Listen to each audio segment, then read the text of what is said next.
Oh, yeah. You're listening to the 70s Kiss podcast. And I'm your host, the Plaster Podcaster, Steve-O from Knoxville, Tennessee.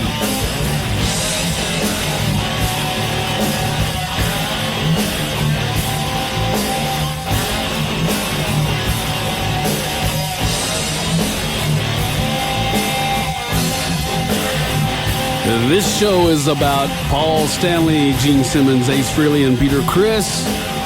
If you're looking for something else, you can just keep on knocking. And here we are again, and I got a very special guest with me, Bill Baker, who was Ace Frehley's guitar tech and friend in the 90s. And that's right, back in the 90s. Back in the 90s. So how you doing, Bill? I'm doing great. Driving home and talking to you. We're talking Kiss. Yeah, we're talking Kiss. So what was your very first experience? When did you hear about Kiss? Geez, I had a friend of mine, you're over at somebody's house and somebody says, hey, you want to hear this record? I think it's Destroyer had just come out. And the guy's, mom had bought him the Destroyer album, and we sat there listening to it. And honestly, I wasn't so impressed with it. To me, it just sounded, I don't know, I can't even describe it. It didn't hit me at that point until I went to another friend's house, and I get, that was a later date, and he had the 45 for, what was that, Take Me, and was that Calling Dr. Love on the other side. And then it hit me. I was like, wow, this stuff is great. And it just, from that point on, we started buying the magazines and the posters and, all that stuff, and buying as much as we could. And I had my mom buy me the first Kiss album I owned was Love Gun. And that, I guess that was the album that just really cemented my Kiss fandom for me, and Shock Me was the song that made me want to play lead guitar. Yeah, and you do a very good job at that, by the way. So I know you're a big collector now. Did you have that same addictive thing going on in the 70s? Did you get all the cards, all the toys? I mean, how far did you go with it? My parents weren't the type that bought me everything I wanted, so, I had to save up for stuff, and I did buy, all the magazines. I always loved to buy Circus and even the 16 magazines, and like I said, I'd buy the posters, I'd buy the records, and there was a place I actually took guitar lessons at that sold records, and if you bought 10, you got the 11th free. And I think my 11th that I got for free was Rock and Roll Over. And, but I didn't have the dolls, I didn't have the radio, I didn't have stuff like that. I guess I just kind of had the grassroots, kind of Kiss stuff, but I had a lot of good posters. Yeah, me too. And I actually got taken by the makeup and the costumes and the music, where a lot of people, was into all the other stuff. I think it was all, for kids like us, and I'm sure you probably feel the same way, it was just, they were different from everybody else. And it wasn't, kids at school would make fun of it because they were into Black Sabbath and Led Zeppelin, and they look at you and say, oh, Kiss, they're a bunch of fags, and they'd point to Ace and say, look, that one's a girl. Yeah. And you'd have to defend yourself. No, it's not. It's a guy. They're a great band. Let's face it, they came up with a different idea. They really took it to the top, and they influenced so many people and created this brand that unfortunately they've ruined. But back in the days when it was raw and new, it was something really cool. Yeah, the brand, in my mind, they could have used that in a different way. It ruined the band, to me. It's just too much. It's like, when there was one Walmart, you were kind of like, wow, this is really cool. But now that Walmart is everywhere, you're like, oh, geez, it's a little too overdone. And I don't know, that's kind of how Kiss is now. Yeah. In my opinion, anyway, So did you follow Kiss on out through the 80s and the changes of the band? And where did you kind of stop? Really, when Ace left the band, I lost interest, but I have to say that I did buy Lick It Up just because I remember seeing the unmasking on MTV, and, of course I still had my allegiance to Kiss at that point, and figured, all right, let me, buy this album, and I was just like, oh my God, this is just horrible. And I know I went and saw them sometime in the 80s, I don't remember exactly when, and just, it's great to go to a concert and everything, but it just wasn't the same anymore, and I really lost interest. And I like a lot of other bands, and probably at that time I was getting into the Ramones and a lot of the punk like Sex Pistols, and I was also really big into psychedelia like Hendrix and Blue Cheer and stuff like that. So I lost interest in Kiss in the 80s, and it kind of got renewed by the Kiss Expos kind of kept the interest alive, because let's face it, that's all we really had back then for that kind of stuff. The only place you could really go and worship Kiss with other people. And then, when the reunion came, I was excited about that and went to a few shows, and like, well, okay, and now it's just forget it. Yeah. So tell me how you met Ace Frehley. I met him through meeting someone else at an expo.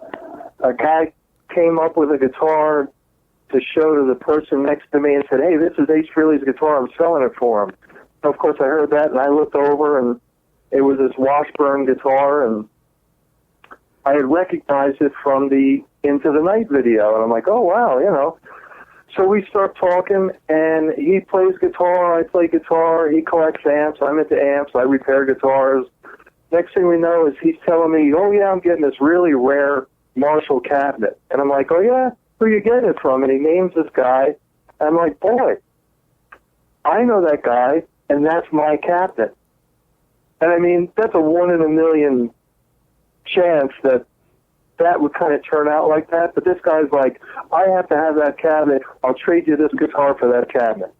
Wow. And I said, okay. And he says, because you know this guy and that guy, and you're here, he goes, you could take this guitar home with you, bring me the cabinet tomorrow. So I drove up there the next day, and he said, oh, Ace is coming over because I have to pay him for the guitar.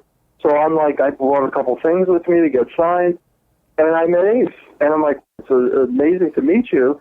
We all ended up going out for sushi and talking, and I was telling Ace how I was really big into Jimi Hendrix, and Ace told me the whole story, how he roadied for Hendrix at Randall's Island.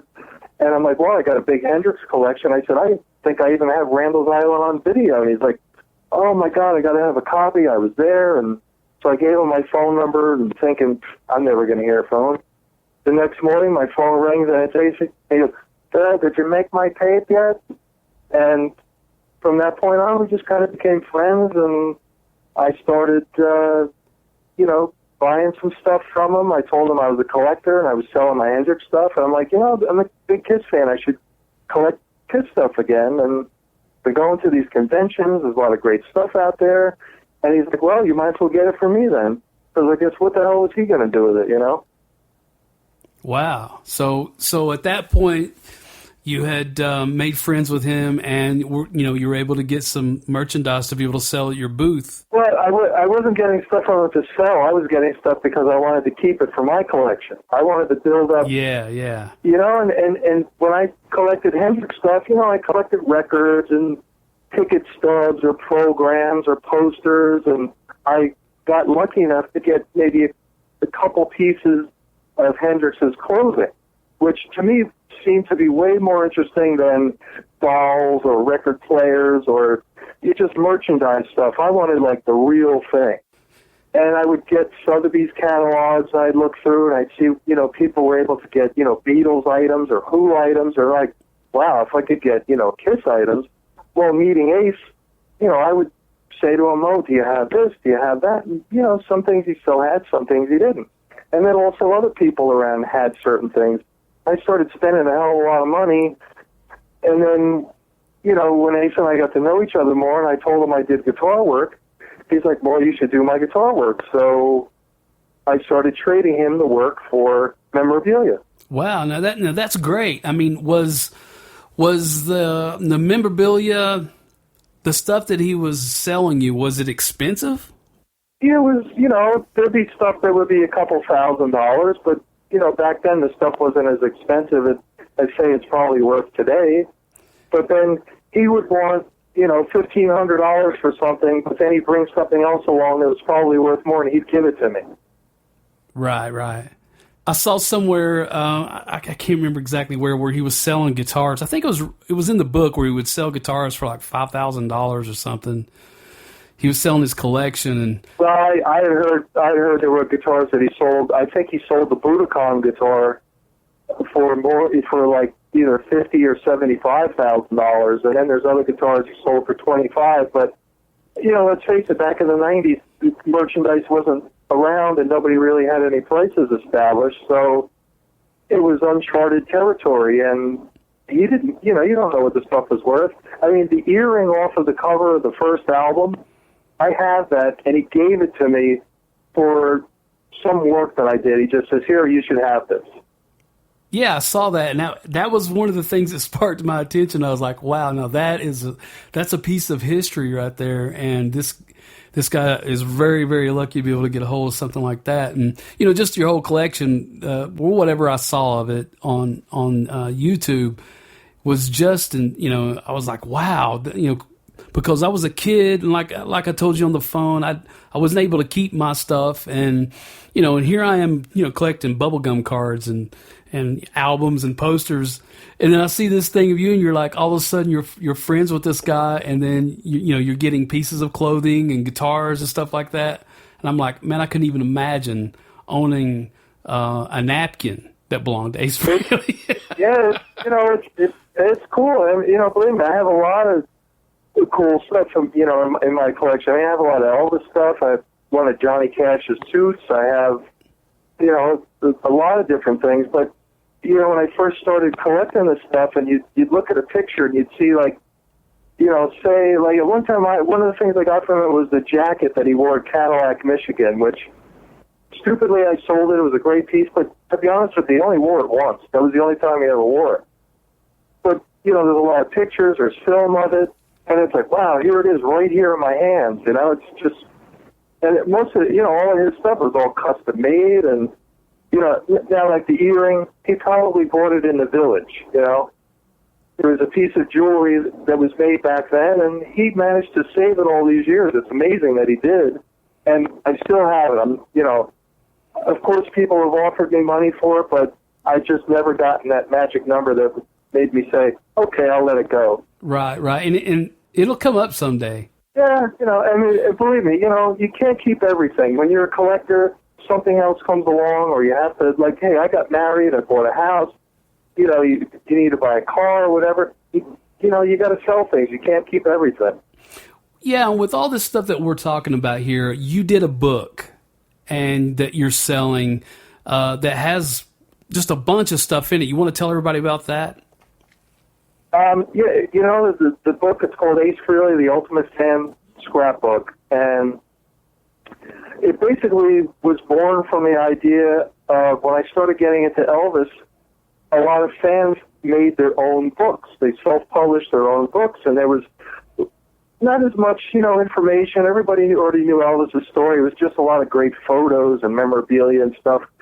And I had probably at least 5,000 slides and negatives, some that I had taken, a lot that I had purchased, a lot of things that I'd collected over the years, plus the memorabilia. And I'm like, I should do my own book. I don't know if you remember the old Grooves magazines from back in the 70s. Those were like some of my absolute favorite magazines. They were full of photos. Mm-hmm. And I was like, if I could kind of base it on those grooves, just lots of pictures and some text here and there. And so it took me probably 10 years to start putting things together and picking things out and putting it in order. And I talked to a couple people about helping me do it, and nobody really wanted to do it. So finally I said, I just got to do it myself. And I got a guy who actually used to work at Megaforce to help me lay it out. And we'd spend Tuesday nights, getting, some fried chicken and laying out page by page. And that probably took about a year in itself. And finally, I had it printed in 2008. My book arrived from overseas, and the coincidental thing is, Ace was a guest at a convention here in New Jersey called Chiller Theater, and I hadn't seen Ace in 13 or 14 years, since 1995. So my books arrived that week. He was a guest. I'm like, I might as well give him one. Either he knows I did it or he doesn't know it. So that Friday night, I went to the convention center and saw his manager. There's this guy, Danny, that I knew, and I said, hey, look, my book just came out. I haven't seen Ace in so long. I'd like to give him one. And he's like, look, I'll talk to him tonight. You come down to the room tomorrow, look at me, and I'll give you a thumbs up or a thumbs down. I'm like, okay, great, I appreciate it. So I go down the next day, and I look at it, and he's waving me in. Come on in, come on in. He's like, Ace would really like to see you. He cut me in the line. There was like a 2-hour wait. Cut me in the line, and Ace was happy to see me and gave me a big hug and said, how you doing?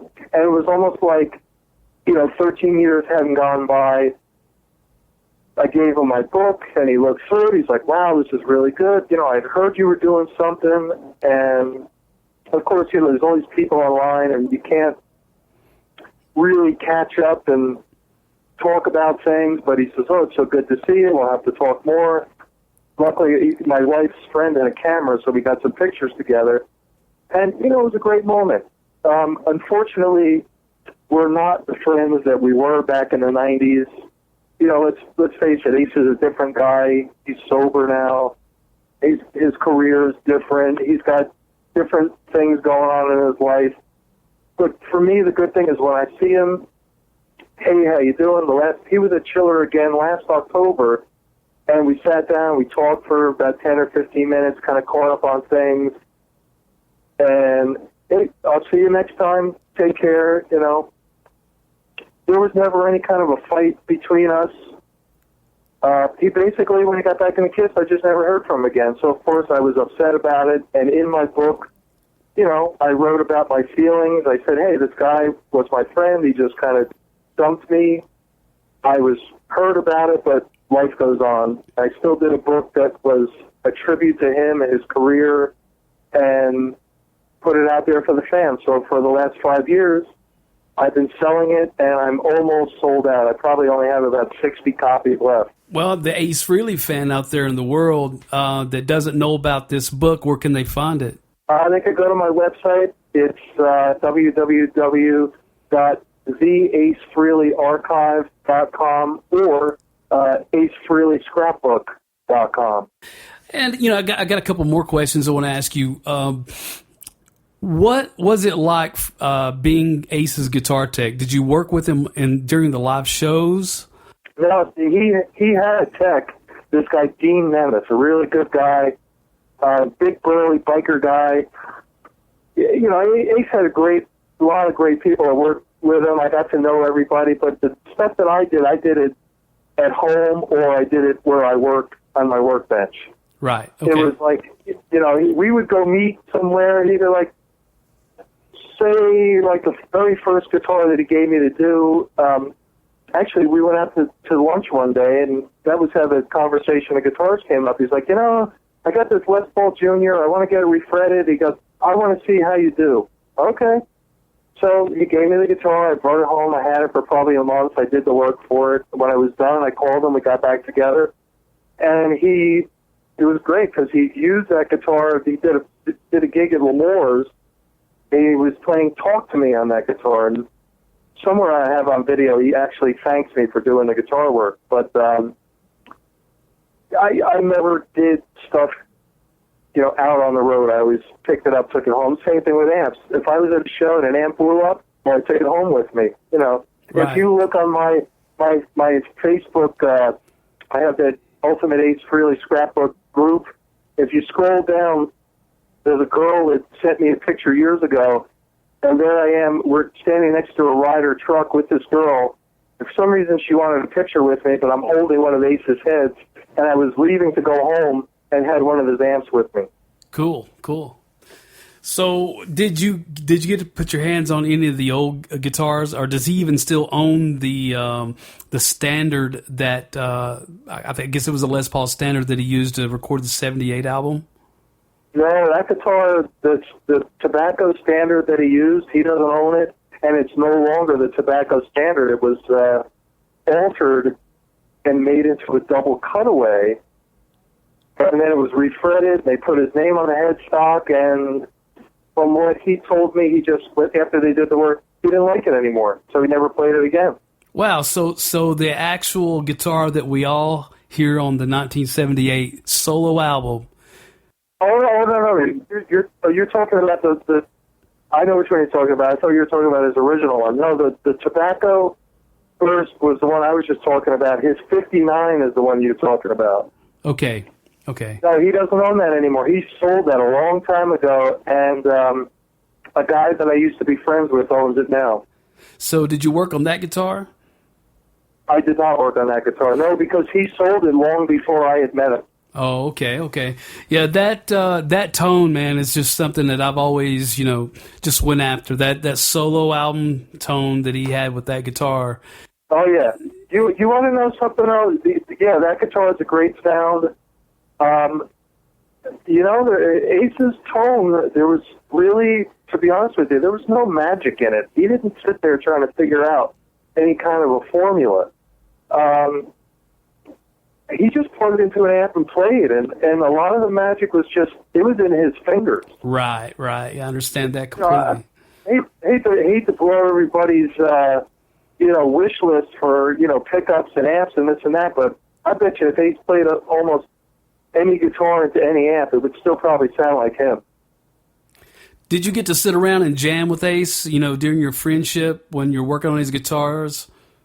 I never got to jam with him. The only time we did anything was when I brought him his, what's now called the Budokan. When I finished it, we noodled around with it on the bed in his hotel room, kind of going back and forth playing some Hendrix licks, but never actually got to play with him, unfortunately. So that's something that we share. I was in a Hendrix tribute band called the Blue Flames, and I played a white Jimi Hendrix. But what was his favorite Jimi Hendrix stuff? I mean, what was his favorite Hendrix album? Well, he always said that he loved, REO Experience, but I think, when he saw Hendrix play at that Randall's Island show, I think he just loved Hendrix's bluesy style.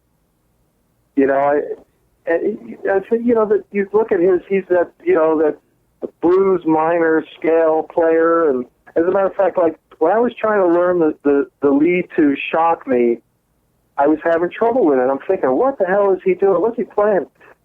And I asked him, I was like, I'm having trouble with this. And he goes, well, you just have to think blues minor scales, and I move up and down the neck with the chords. And he says, Hendrix, Jimmy Page, those kind of scales. I'm like, okay.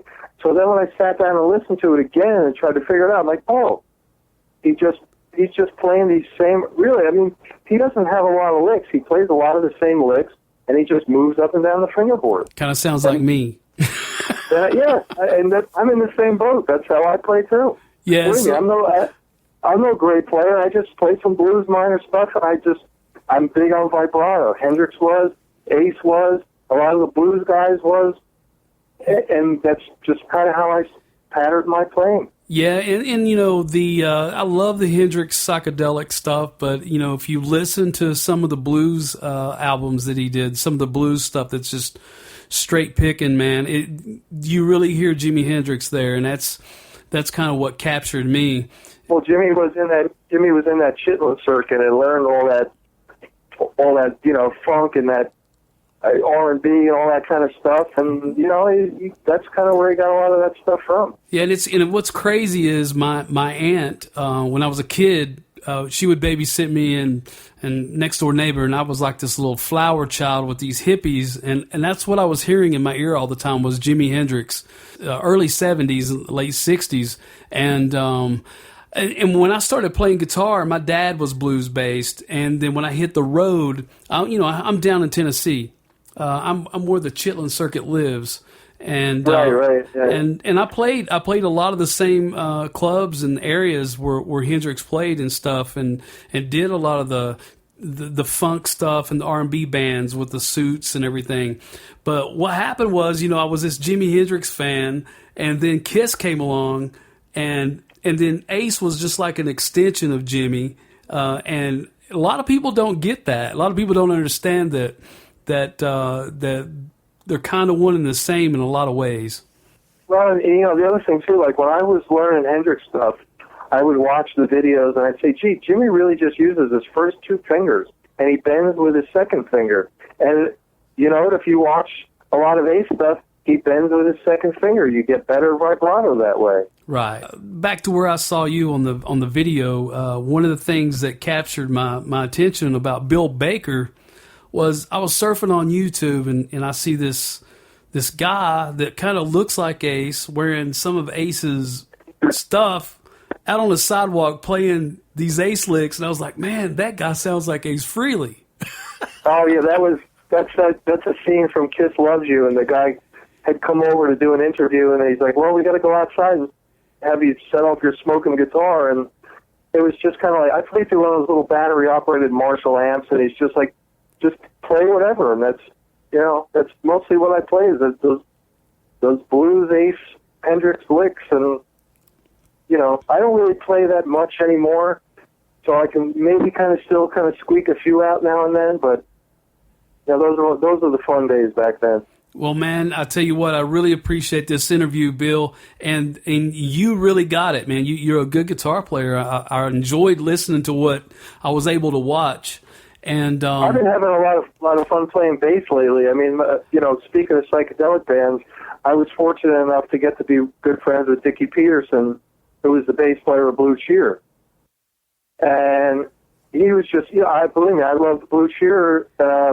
One of my father's friends, he says, "Oh, you like Hendrix? Well, Blue Cheer." So I got to meet him. We got to be really good friends, and I built him a bass as a gift. And I got to jam with him, and there's a clip on YouTube of that. But when he passed away, I had the bass that I had built him in my possession. I was building him another one, and he said to me, "Look, if I don't make it, I want you to keep that bass and play it."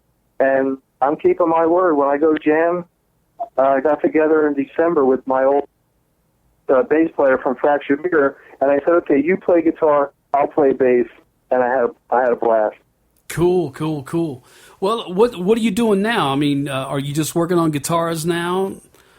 I just work on guitars. I mean, I work at a shop Monday through Friday, and then I do stuff at home on the side. Like I said, I do all the Misfits guitars, so they keep me busy, and lately in the past couple of years, I've been having guys send me guitars through the mail to do refrets, just like I did on Ace's Budokan guitar, because it was kind of, Gibson copied my refret, which, I mean, is just a regular, refret, but it was a little flattering to know that, they copied it and wanted to replicate it. I was the last one that refretted it back in, I guess that was probably 93, 94. What was that compared to, like the Ace Frehley Gibson that they put out that had his face on it? Well, unfortunately, when these companies put out these, signature models, they're afraid that the average Joe public won't be able to play them. So, like Fender put out the Stevie Ray Vaughan guitar, Gibson put out the Ace Frehley guitar, and both of those had the Dunlop 6000 frets on the original guitars, but the companies felt that those frets would be too big for the average guy. Oh, man, so that's where they messed up. That's where they messed up. So they put smaller frets on them. So when they did the Budokan, they actually did put the right size fret on. Right. Because I actually knew a guy that bought one of those first run Ace Frehleys, and I didn't like the frets. And I was like, man, Ace Frehley can't like this guitar. No, they're too small. But, I would bet that when they really made Aces for him, they put the right size fret on there. Well, I was going to buy one of those Budokans off of Ace's website and get him to sign it and stuff, and I was a little too late, so I don't think they're selling them anymore. But kind of looking forward to finding one of those maybe in the future to stick in my collection. Yeah, I'm sure. And who better to have sign it? give Ace the money directly. And, you know, I can understand that's why Ace charges to sign them because, let's face it, people, and back in the day, back in the 90s, I remember when George Stewart was his manager, somebody had Ace sign guitars, and then the guy was turning around selling them. And George wouldn't allow Ace to sign guitars anymore because he's like, look, people are just going to take them and sell them. And you know what?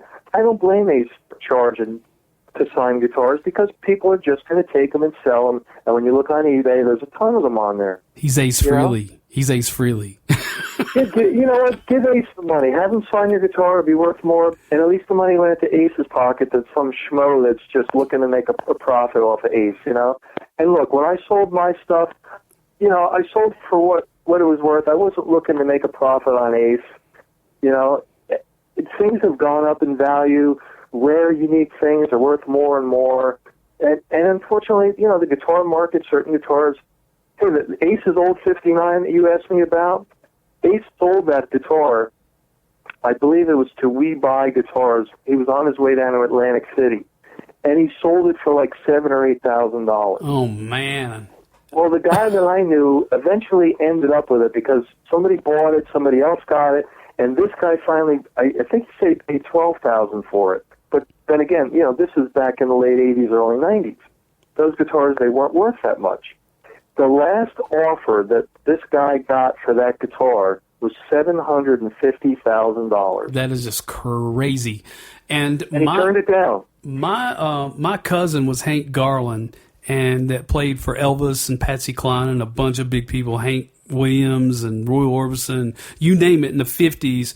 Hank was probably playing guitar on the album. And he also created the Birdland that Ted Nugent made. Plays, yeah. Yeah. So it was, you know, Billy Bird and Hank Garland is where it comes to Birdland. But he also was one of the guys on the prototype for the 335. And his brother Billy has that 335 down in Florida. Actually has all of Hank's guitars, but that particular guitar was used to record all the Elvis songs that he did, all the Patsy Cline songs, and George Gruen offered him, I think, $65,000 for it, and which really isn't that much. It's not that much, and you know, if George Gruen's offering you $65,000 for it, it's probably worth 2 times that. Well, you know, he's got a buyer that would give him 3 or 5 times that. So, right. Hey, these people are in the business to make money.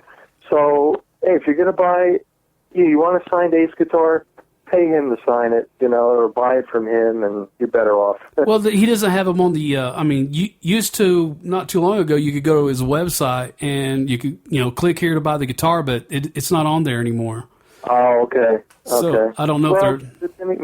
Maybe if you send an email, maybe you can get one from. Maybe he brings them to the expos that he appears at. The last one that I went to, I think he had some guitars there. Oh, okay. Well, I'll look into that a little further. So yeah. what is your opinion on what's going on right now with the Rock and Roll Hall of Fame? Oh, geez, I'm going to keep it short and brief. I just think it's shameful. I think look, these guys have had problems, and everybody knows it. It's no secret. But I think if Gene and Paul decided that they can't play with Ace and Peter ever again, and I can understand they want to say, well, this is the band that we're in now, but, let's face it, the only reason, you think about it, there's 2 reasons they're being inducted. Number one is because the fans petitioned, and the Rock Hall finally gave in and said, okay, we'll get Kiss in there. And maybe Gene and Paul are pissed off about that because they really should have been in long ago. The second thing is if they feel that, well, this is the way Kiss is now, they should just say, all right, the 4 original members, we're going to get up, we're going to accept the award, but we're not going to play. Don't make it into a big battle. So, instead they make it into a big battle. Let's face it, what songs are they going to do anyway? Paul can't sing anymore. Oh, yeah. Peter can't play anymore. So it's not like they can really get up and play like they did so many years ago. Right. Well said. Didn't when the Ramones get inducted, didn't they have Green Day play some Ramones songs? Yeah. Because Joey was gone. So, granted all 4 original members are still alive, but they can't do it anymore. Let's face it. Yeah, well said, man. And is there anything else you want to say about your website? You want to plug that again before we go? Well, in closing, hey, visit acefreelyscrapbook.com. Check out the website. There's lots of pictures. There's video. There's audio. There's some unreleased Ace comic tracks that I own the master reels to on there. There's lots of photos, and there's other bands. There's a band called Him that I'm friends with. They're from Finland. I photographed them, and they're friends of mine. There's a band called Volbeat, which is an incredible band. The drummer of that band is one of my closest friends. He's also a big Kiss fan. There's lots to check out on my website. I also have another website called BlueCheerFan.com, which has all my Blue Cheer stuff and my friend Dickie and the bass that I made for him on there. Right now I'm in the middle of building a bass for the guy in Volbeat, kind of based on Dickie's old ideas. And I have a lot of videos on YouTube, and I have a Facebook group, Bill Baker's Ace Frehley Ultimate Fan Scrapbook group, which you are a member of yourself. Yep. So come on and join the fun and submit some Ace pictures, and we all just kind of have fun, thinking about the old days. And believe me, for me, I wish I'd gotten to see Kiss in the 70s. I didn't. I saw the reunion, but luckily I got to see Ace play a number of times, and I have some great memories, and I put all those memories in my book. Bill Baker. Make sure you check out his website, buy the book if you're an Ace Frehley fan. I'm sure that you will not be disappointed. So that's a wrap.